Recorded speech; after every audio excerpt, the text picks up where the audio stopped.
it's just a continuation of the same thing that goes on and on, but it's a wonderful example of faith in action that goes through. It's not a Catholic thing. I mean, some of the people that I've helped and dealt with here, some have never even been baptized. You know, there's almost 50% of our population in the United States has never been baptized.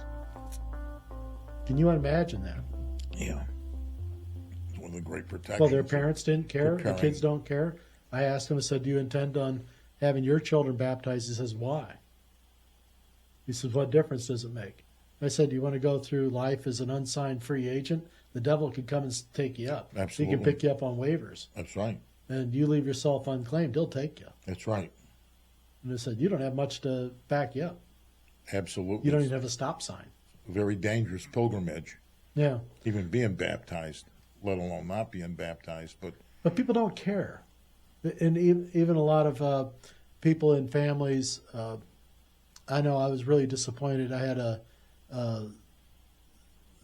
my ex-niece, you know, they were wanting to have her baptized as she was a child. Their uncle was a priest. And they asked me to be the godfather. I said, yes, I'd love to be the godfather. And so I agreed to be the godfather. And then they kept going on their life. They never got the kid first communion, never got the kid, you know, any kind of confirmation.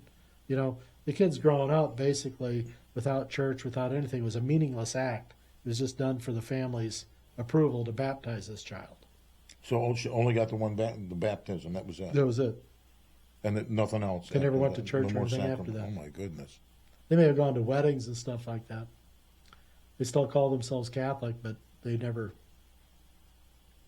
We're in an extremely serious condition where all around is very frustrating, too. All around us, you look at the major universities that were traditionally Christian-oriented, even at the Harvard, it talks about the Christian underpinning. Mm-hmm. And they've all abandoned that. When you abandon God, only very terrible things comes in to fill the vacuum. But if you have, I mean, there was research done on these, the homosexuality, they call it the rite, R-I-T-E, of sodomy in the Roman Catholic Church, and they investigated it. It's most horrifying. And some of the players, we've talked about them. Well, they had like clubs. Yeah. They would have groups, the societies within there that. That's right. And this was part of the induction. Yeah, Boston had them, Cardinal Spellman in New York. It's just sick. And Spellman used to even be a little wise ass and say, well, who would believe it, you know? Spellman. Are you going to believe them or us? You're going to believe it when you're in hell. What do you mean, who's going to believe it? Yeah. I mean, but these guys all think in terms of technical, you know, I can get out, I'll just go see a priest and I'll confess. That's what confession's for. I was told that. I said, how do these guys think they're going to get out of this? Says, well, that's what the confessional is for. I said, right. I don't think so. That ain't the way it goes. No, you're supposed to stop. Yeah, that's right.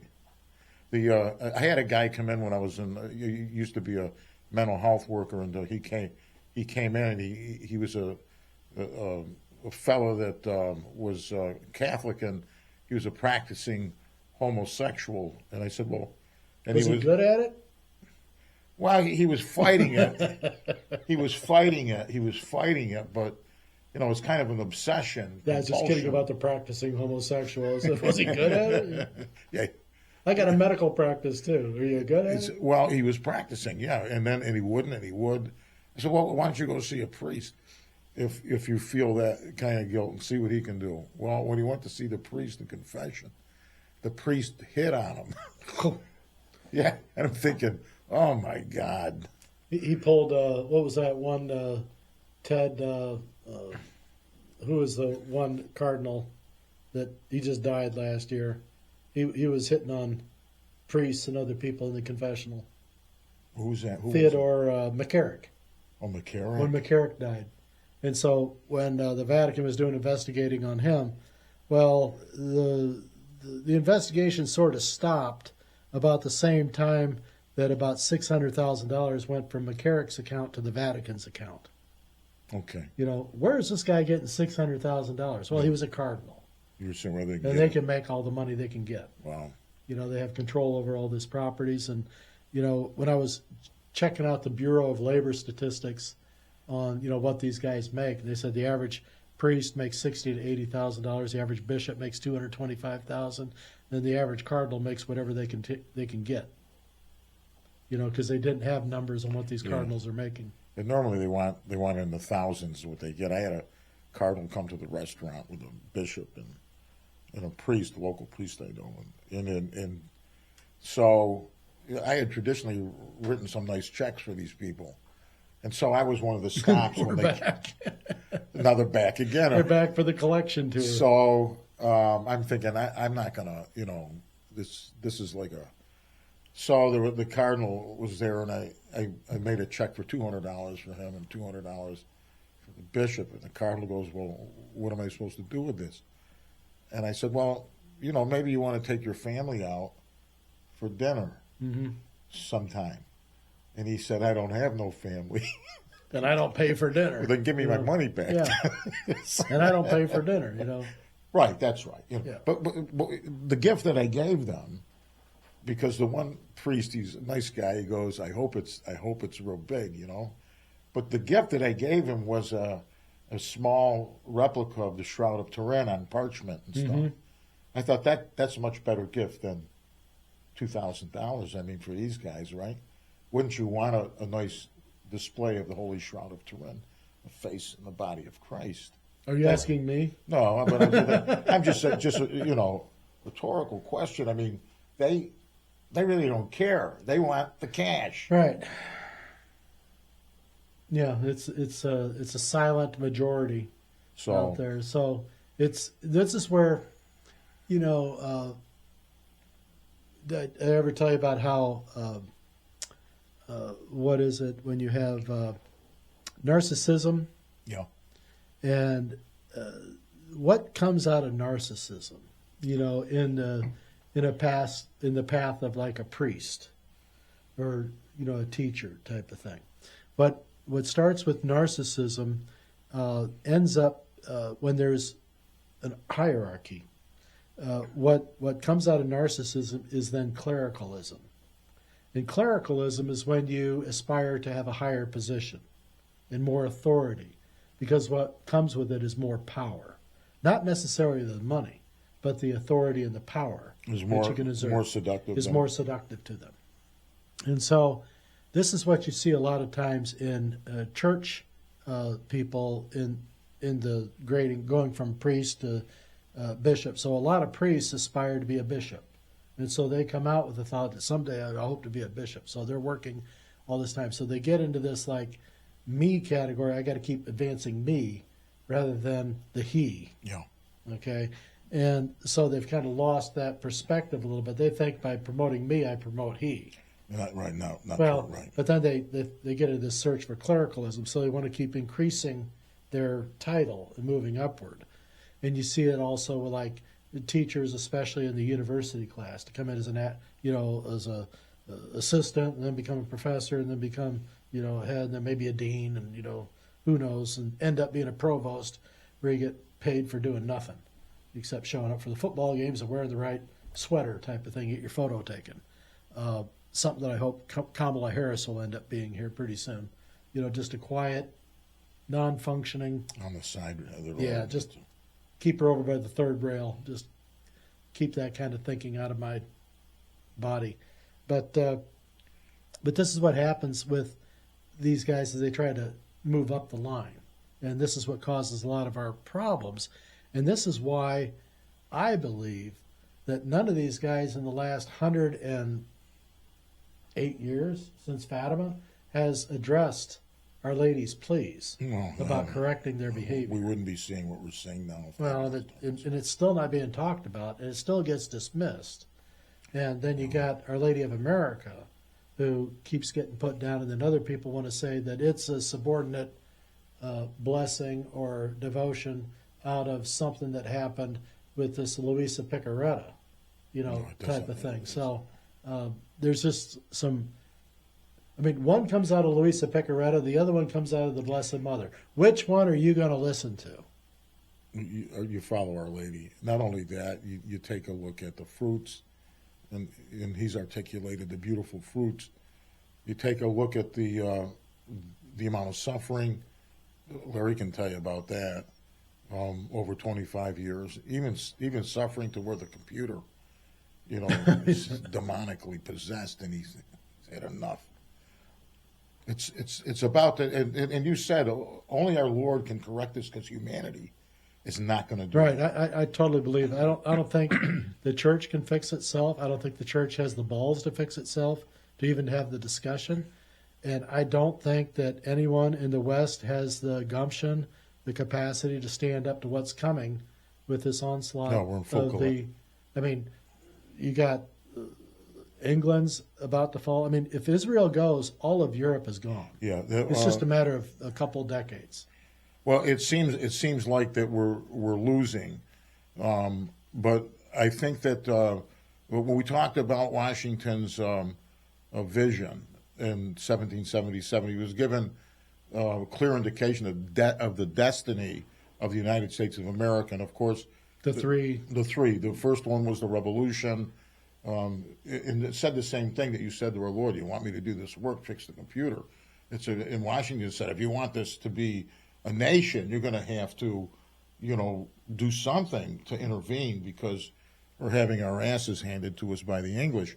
But the first one was the Revolution, and then the Civil War, and then the third period. And Our Lady said the third period is the worst period. Now, I had a thought when you lose 600,000 people in the Civil War, that'd be the worst period for me, right? Especially if it was my blood. But she said we are in the third period now. And she says this, in the end, we will close ranks. I'm not sure what she meant by that. So we will close ranks, perhaps going back to God and being humble and humbling ourselves and asking for God's intervention, but that the United States will be victorious over these elements. Mm-hmm. But it doesn't seem like it, nor did it seem like when Christ was being crucified that we were winning. But he was winning because he's leveling the playing field in terms of suffering and taking the place of our place of being in and being condemned in the darkness regions of hell. Our Lord stopped that sentence, absorbed it, and is turning it into a victory. But is this what we got to show our Lord and Savior Jesus Christ? This is what we've done to your church? Something just really weird happened here. What? I just turned the phone back on and it opened up to the Spurgeon Center talking about Charles Haddon Spurgeon from 1855, talking about chastisement. So what's it say? And ye have forgotten the exhortation which speaketh unto you as unto children. Wow. Okay, let me finish this. I need some help. And ye have forgotten the exhortation which speaketh unto you as unto children. My son, despise not thou chastening of the Lord, nor faint when thou art rebuked of him. So that's from Hebrews 12:5. God's people can never, by any possibility, be punished for their sins.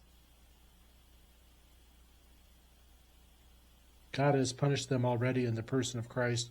Christ, their substitute, has endured the full penalty of all their guilt, and neither the justice nor the love of God can ever exact again that which Christ has paid. So we can never pay the price that Jesus has paid at that level, I think is what they're saying. Not saying that we can't be, forgiven on these things or whatnot. So it was that we could never match the merit of what Jesus has done. I mean, this is freakish that this just came up. Did you ever Google a guy I've never heard of the guy before. And the phone was off, and I just turned it on. It was this thing about chastisement. And so read it again. Well, I got to go find it. I just turned it off. Oh, I'm sorry. But that's something weird is going on. But it goes right with what we were talking about there. In what way do you? Well, in that the only way we're going to get through this is with Jesus coming back. And you said that upstairs. Right. And I said, not that we don't do anything. It's just sit on our ass and, drink a couple beers. I was going to look for on here for the 8 steps in the decline of nations. Because what you were talking about with being in the third phase right. of that, Right. you know, goes right along with the podcast we did on John Knoll's book on the decline of nations, Right. and the historical record that I was able to go back through Was the and 8 see how steps of the- all the major steps of all the major nations in the world that have risen and fallen. Yeah, that was real interesting And, stuff. and we're in the last phase. Absolutely, Of that. right. We're in the state of apathy now. And this is where, you know, we've got this major problem. And no one has ever survived and come back from this. No nation has ever been able to defeat the 8 steps. It's never happened because it's not in our capacity as humans to self-correct like that. Because it takes a lot of personal admonition and a lot of sacrifice, and then giving things up and saying, you know, I'm going to yield this. You know, this is all, you know, that whole divine will thing. Yeah. You know, you give your will to God's, and that's the divine will. Right. But the divine will is not the divine indwelling. Okay, it goes with the divine indwelling. Yeah, divine will. It becomes a is to try to- byproduct of the divine Thy indwelling. will be done, not my will. Right. It's- I think the divine will becomes a byproduct of the divine indwelling. Right. And so when I had these folks who were big supporters of Luisa Picaretta and divine will, you know, pressuring me to, Incorporated into Right. your mission. yeah, I say, well, it's subordinate. No, it's superior. It came first. I said, it doesn't matter who got there first. sequence, It's right. who got there right. Right. You know, and this whole Luisa Picaretta stuff, I know you've done more research on it, but I've seen some of the people who are affected by these writings, and my years there at the Springs and different people coming through. I mean, there's people who are solid. There's people who are a little, you know, Goofy. There's people who are crazy. Really crazy. And there's people that are batshit crazy. Right. And are providing terrible information for people to follow. Well, they get so tied up in it that they can't see anything else, you know, as far as a possibility. They become brain struck It's by kind of this thing. frightening because they. And it happens with It's everything. like a Mr. Potato Head. They just put everything on, you know. They say, this is what I want it to look like, Yeah. right? Yeah. You know, but that's a very simplistic way of saying it. But they really get into the spiritual hokey pokey because they said, well, this happened back then, so if we do that now, this will happen again. Not necessarily. A different set of circumstances, and we got to see what Jesus has to say about it because it's not up to you. Right.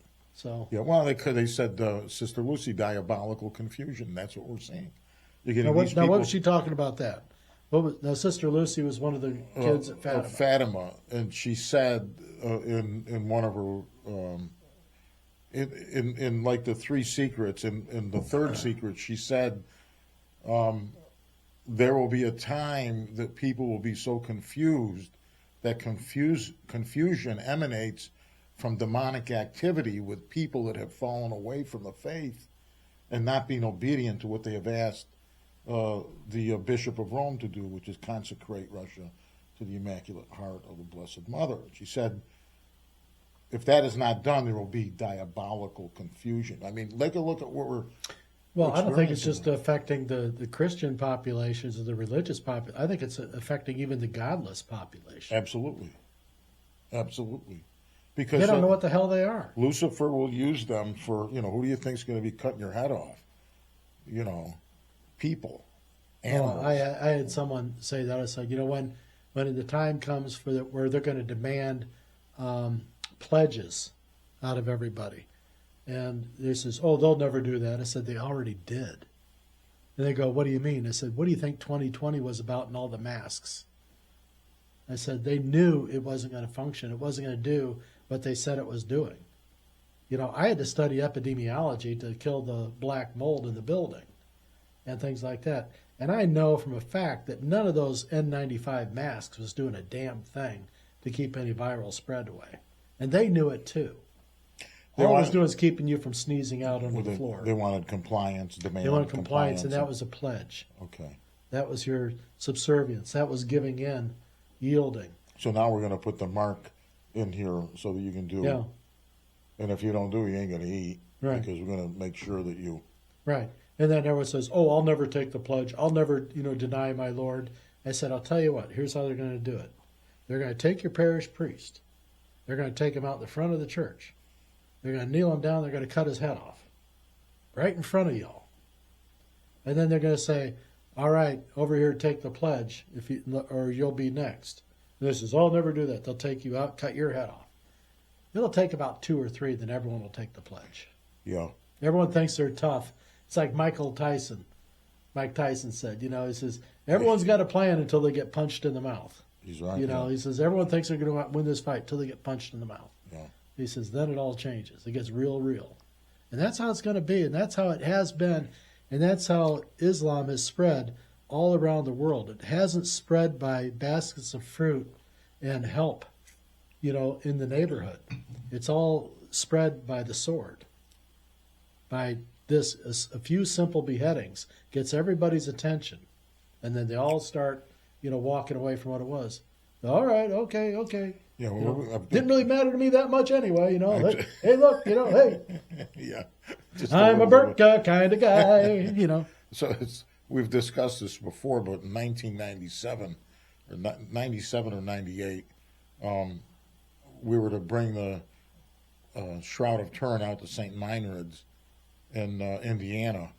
And initially when I got involved in the Shroud, I would take it anywhere. I was that enthused, but as time went on, I said, we really don't have a display complete for it. And the other thing is I didn't think we would get much of donations for it. Paid for that gas money down and back. Well, and so... Well, 2 hot dogs each way. I mean, that adds up. So there was a guy named Johnny Hine that came to the restaurant. Johnny was from Nebraska. He used to kind of talk like this here, and he was healed by the Blessed Mother down in Lubbock, and we got to know. Could you do that in Johnny Hine language, the whole thing? But no. But he was a regular guy, is what he was, and he got healed. What did he have going on? He was doing some work for No, I mean his physical. His lungs. Oh, okay. He was doing some work for the government and coating zirconia on tips of. Oh, okay. And they didn't tell him that you can't breathe it. They didn't give him an N95 mask. We should have had COVID a lot earlier. Yeah, that's right. So COVID could have saved him. Johnny liked me. He'd stop by the restaurant. We have some, wine together, and his Maybelle was his wife, and Maybelle was like rock solid, sort of like Saint Rita, going to stand by you through thick and thin. And but at any rate, so Johnny's at the restaurant before the St. Meinrad thing, and I said, hey, John, by the way, sometime when you get a chance, ask the Blessed Mother if she was with Mother Agreda down in Texas evangelizing the Indians. And so he's walking. He goes, oh, she's telling me. She said, oh, yes, she was down there with Mother Agreda evangelizing the Indians. I said, well, thank you. You know what I mean? He goes, then he says to me, there's something that she wants to ask you. And I'm thinking, I'm in deep shit because they know everything. Right, they already know. They're like a good lawyer. They never ask a question they don't already know the answer to, So they just want to hear you say it. So right now I'm thinking, oh, boy. So he goes upstairs, he has dinner, we have some wine. So, Johnny, what is Our Lady, what is she wanting to ask me? And so John says, because Our Lady's very soft, as you know, you've had more interaction. He says, Our Lady, he says, are you thinking about not taking the shroud somewhere? I said, tell Our Lady I changed my mind. This is about the Meinrad deal? Yeah. So I went to St. Meinrad. Yeah. Right? And Lenny and I put together the thing, put the wheels on. It was the first time the display case. And we finally made it up the stairs, and your buddy John Leary was there. Oh, really? Okay. So we do the presentation, and after the presentation, Leary, we pack up our stuff, and we're going to sit around and have some beers like we're doing. And Leary said there's this lady that came in from Washington, D.C., and she's read some of my stuff. And some of John's stuff is like the Prophet of Doom and Gloom. It's on the edge, And so the lady says, John, I work at the Pentagon, and she goes as a secretary. And she says, I've read some of your stuff, and it's not, people wouldn't realize that. Same thing that the messages you got about the enemies on the soil. Yeah, you're not as crazy as people say. That's right. Right. She said, all the stuff that goes to the general, I work for the colonel, goes through the colonel, then it goes to the general. She says, but I would read this stuff. And she said, there were 60 truckloads The guillotines? of the guillotine, she said, that are coming up through near Camp Drum. It's the northern part, and it's a crossing that's normally used for people that want to go hunting. It's the major crossings are in Toronto, Buffalo, and then the other thing there. Yeah, I think they still call them like ports. Right. Land ports and stuff like that. So she says, this border guard person asked them, why do you got 60 truckloads coming through this remote area? And I want to see what's in the trucks before you bring them in. And they started flashing badges and stuff, but the person said, look, I make one phone call to Camp Drum, you're all going to be in prison. You have to show me what's in coming across. So she goes back. They open up the back, and there's guillotines in this thing. And so Leary says to her, John says, I handed the material to the colonel, and the colonel said to me, get rid of it. In other words, it's not going to the general for his looking what's going on. And so I don't want to get into some other things. They ended up confirming that it is the case, that they did come into the United States, and that they are, I've not heard that they've been destroyed, but they're currently being housed somewhere. So this idea of cutting people's heads off. Well, very publicly, very gruesome, very, it has a chilling effect on the crowd. Yeah, it's not same religion, right? Isn't it one God? Yeah, I'm sign up. Yeah. Well, that's why they did the crucifixions outside of town and left them hanging there for everyone to know. You want to sign up for this? We're a community of order. Yeah. So Larry, we're here now. We're here to receive that kind of horror. Oh, I think it's happening. It's going on. I mean, all you got to do is just watch, the fabrications going on, the deterioration of institutions, like you talked about with our universities. Absolutely. That used to have a foundational element of they're based in, Judeo-Christian. Well put. And now it's all gone. So that underpinning is gone. And now the next thing is to remove the underpinning of God as at least as an admirable force in the community, or something to be regarded. It's coming, and it's happening right before your eyes. Don't deny it. The first thing that they're doing is they're going after the Jews, the kids, and they're coming after your Christian beliefs.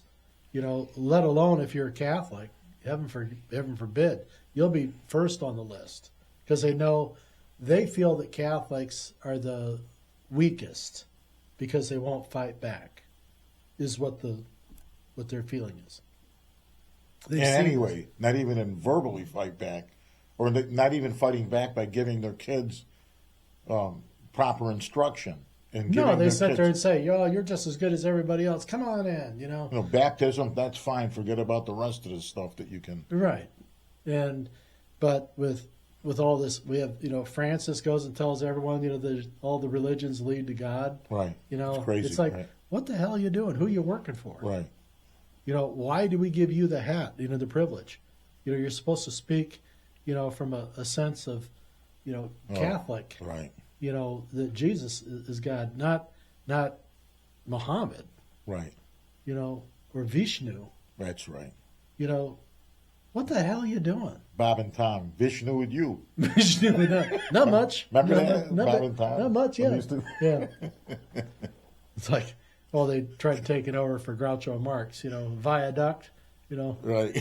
viaduct. I was going through the viaduct. The viaduct. But you have to see the signs that are going on and don't deny it.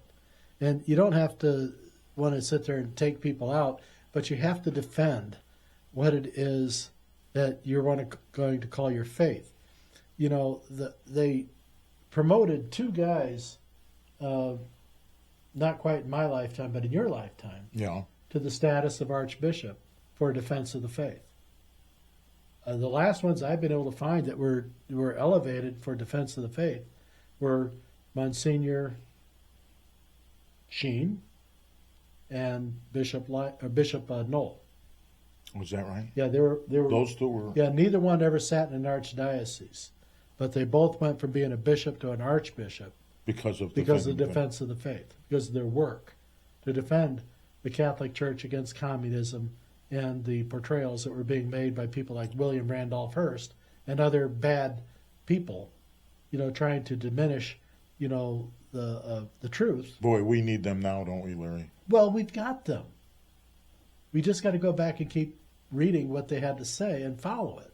And one of the things that Sheen was always so emphatic about, and he spoke about many, many times, is that it's incumbent upon you and me and all the other faithful to keep our priests behaving like priests, our bishops behaving like priests, and our church being the church of Christ.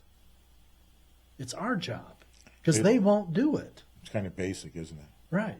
Do your work. Stand for something. Protect your home.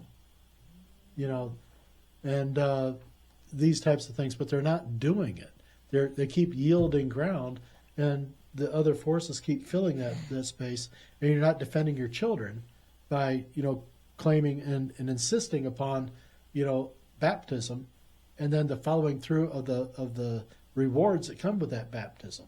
They're denying it. I wanted to find if there was a way that I could abdicate my role as being a godfather, because I was so embarrassed by, what my, in-laws did with their kid, and not, even pushing her to even become confirmed. How is she doing? I don't know. She's Somewhere. They won't let me. I'm cut off from that side of the family you're altogether. cut off. Oh yeah. Oh yeah. This has really cost you, hasn't it, this mission? Oh yeah. I'm alone. But that's okay. I've got work to do, and I got things to get in and out. But it's just a difference, and so I'll never have, the grandchildren. I'll never have those types of things. So Yeah, it's a great. I'm always going to be kind of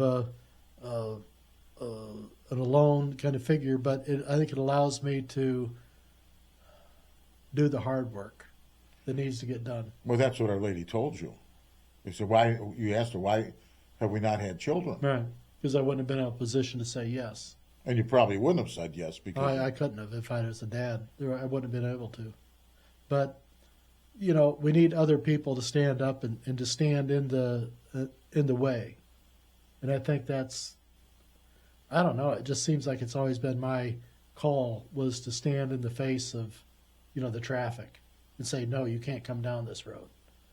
And it's always like I've had to be the guy that said no, or stood up and say, I'm not going to take that. That's wrong. You're not hearing what she's saying. They wanted to put, the guys originally wanted to sneak a statue of Our Lady of America into the National Shrine of the Immaculate Conception. They were going to hide it in a planter. I said, for what? hide her in a planter. He says, well, that would have her in there. And I said, I don't think you're understanding what she's wanting. You're not listening to her. I said, I don't think you understand. She's a woman. What woman wants to be hidden? Yeah. She wants to be processed proudly. She's not high maintenance, but she's not no maintenance. Well, she wants her due. She wants her day. She's in a pretty gown. She wants to be noticed. Sure. She should be. And this is not unusual for a woman. Believe me, I was married to one. She wants to be acknowledged. She wants to be known. She wants you to witness her. She wants you to love her and hold her as the queen of your country. What's wrong with that? Oh, that's going to be our saving grace. But you got to stand up for it. And a lot of people want to try to do this like behind the scenes machinations to sneak one in. I told you about the guy who came about the big statue, and he got into a big row with the folks there, and I had to answer for it. Like, what the hell are you doing with our people here? What are you doing, sending these people over? I said, I didn't do it. I didn't even sell them the statue. They came back on you? Oh, yeah. Oh, yeah. I'm the problem for all these guys. Just because I don't yield to when they say sit down and shut up. Had I done what they told me to do, to sit down and shut up, this is all done. this whole devotion would have died in that courtroom. It was dead when it went into the courtroom. The only thing that saved it was a clean verdict coming back out. And then it was killed again when they said, we can't deal with the St. Joseph as co-redemptor. And they weren't going to have any image of this on showcase in this diocese, the bishop said, till I said, I'm not stopping. So I said, if that makes me a Protestant, I had a pretty good run. I'll see you later. Blessed Mother says my son bishops, that she wants them to process her and to install her at the National Shrine. Is that correct? Right. She wants a proud moment. Are these bishops that surround her, is that devotion dead in their hearts? Do they understand? I mean, why is there no enthusiasm to want to proceed with this? And will they, Larry, will they eventually come to grips, or that they have to proceed with this? Or it doesn't look real good at this point, does it? I think we're going to have some sort of unworldly event. No, I really do. No, I agree with you.